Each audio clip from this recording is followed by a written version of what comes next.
Hey everyone, it's Mr. Hollywood, and today I will be ranking the top 10 Pixar movies, which is a new franchise that I'm including in my channel. And Pixar has provided some of the best animated films of all time. And here are the top 10 Pixar movies, and let's just hop right into it. In 10th place is Toy Story 3. Now, this film did a great job at ending Andy's trilogy, and it was really convincing and really sad when you almost thought the toys were going to die. And this is the first movie I ever saw in theaters, so I do have a little bit of a soft spot for it. Coming in at number 9 is Inside Out, a movie that I remember seeing in theaters, and I remember being blown away of how successful this film was because I did not go in with that high expectations. And this is when I started actually being a Pixar fan. This film does a great job at exploring Riley's journey throughout the film and exploring all 5 emotions. And it was really sad when Bing Bong faded at the end. But I'm excited for Inside Out too. Coming in at number 8 is Monsters, Inc., a film that has one of the best duos in all of Pixar, which is Mike and Sully, who have extremely great chemistry. And Randall and Waternoose were really great villains too. Were really great villains, and they're some of the best Pixar villains. And Boo, the character Boo also stood out, and it was really bittersweet at the end when they found Boo. This film was really great. Coming in at number 7 is Toy Story 2, a film that came out the same year as Phantom Menace. So after a movie that disappointed a lot of people, this ended up being one of the best Pixar movies and did a great job at continuing for the first one while adding Zurg, who is the best Pixar villain in my opinion, and adding Jessie into the mix, and she would obviously be a big Toy Story character throughout the series, and this did a really great job at showing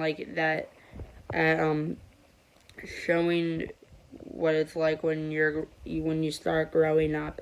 And I think this film was just so well written, and Lightyear made me appreciate this film even more. Coming in at number 6 is The Incredibles. Now this is one of the best picks. I can't speak.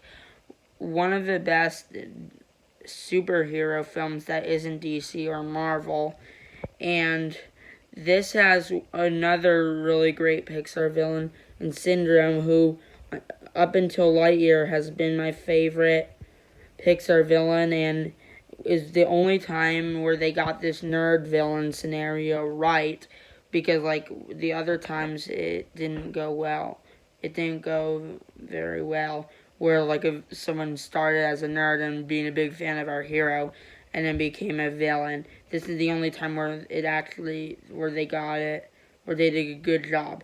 And this obviously shows the consequences of your actions, as Mr. Incredible got fired and he went on all these journeys and got captured by Syndrome. This film also had some really great action, and it made everyone want more. And okay, now before I get into my top 5, I'm just gonna tell you that you guys might be a little surprised of what's gonna be in my top 5, and I do have some really good reasonings. But coming in at number 5 is Toy Story 4, a film that did a great job of bringing these characters all back and showed that there was still a little bit left. That like the Toy Story 3 ended Andy's trilogy, but there was still a little bit left, and it obviously added Ducky and Bunny, who were really good characters, and even the villains, well, they weren't the best. They still had some good motives, and it was nice to see Bo Peep back after missing Toy Story 3. And the ending was so sad with Woody leaving the toys. Oh yeah, and Forky was a really great character. But anyways, this film did a really good job at ending the hopeful Toy Story series, besides the spin-off, because I feel like this would be a great end to a Toy Story franchise. Coming in at number 4 is Onward, a movie that came out right before COVID all started, and a movie that I was blown away seeing Chris Pratt and Tom Holland in Pixar, and they were a very great duo, and them finding Dad throughout the film was really emotional, and the adventure, and it kind of made us care for them because you want them to succeed, and a lot of the adventure stuff was just so great, and this film kind of had me at the edge of my seat, and it was a nice ending where they looked out for each other. But this film was a really good movie. But okay, now for the top 3. All 3 of them were very great in their own way, and in some ways they're kind of all a tie. But so I did it kind of based on nostalgia and just pure entertainment. But coming in at number 3 is Coco, and this had one of the best villains with De La Cruz, and it showed the consequences of Hector's actions, where he left his family and then got poisoned, and he got forgotten. And Miguel was a really great protagonist, and this film honestly could have a sequel, but anyway, this was also a movie I wasn't too excited to see, but I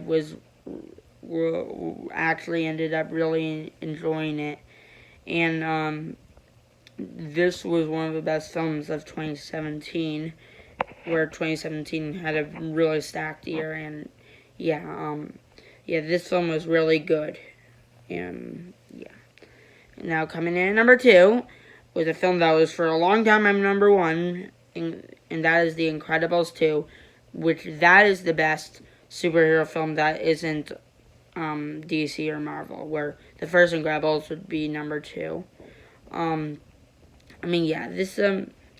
This film was so great. It did a great job at continuing the first Incredibles, and even though Screenslaver, while not nearly as good as Syndrome, he was still a good villain, and a lot of the characters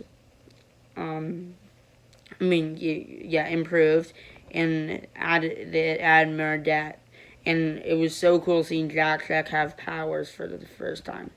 But coming in at number 1 is Lightyear, a film that came out this year and is one of the best films this year, and is one of 4 films in the S tier this year, and is one of the best animated films of all time. Might even be number 2 behind Spider-Man and Spider-Verse. But this film was so good. It made Lightyear probably one of my favorite Pixar character, and it obviously showed why Andy would really like this character in the first Toy Story, and I think this was a really good spin-off. And Zurg was a great villain, and Socks the cat also really stealed the show, and it kind of showed Buzz the consequences of your actions. Where Buzz at the beginning, was trying to have this mission many times and kept failing, and was missing out on some valuable time. And I just do think this did really do a good job of being a spin-off to a Toy Story, because spin-offs usually aren't my favorite, but this was a bit an exception. But anyways, this film was so great to see in the theaters, and I'm very grateful. But so yeah, this film does come in at number 1. Now next week Black Adam comes out, and I'm very excited to see it. And this week I'm gonna rewatch all the DCEU movies leading up to Black Adam. So I will be ranking the MCU shows, including She-Hulk. I've not seen the finale yet, but I will see it like today or tomorrow. But yeah, anyways, thanks for watching, and peace out.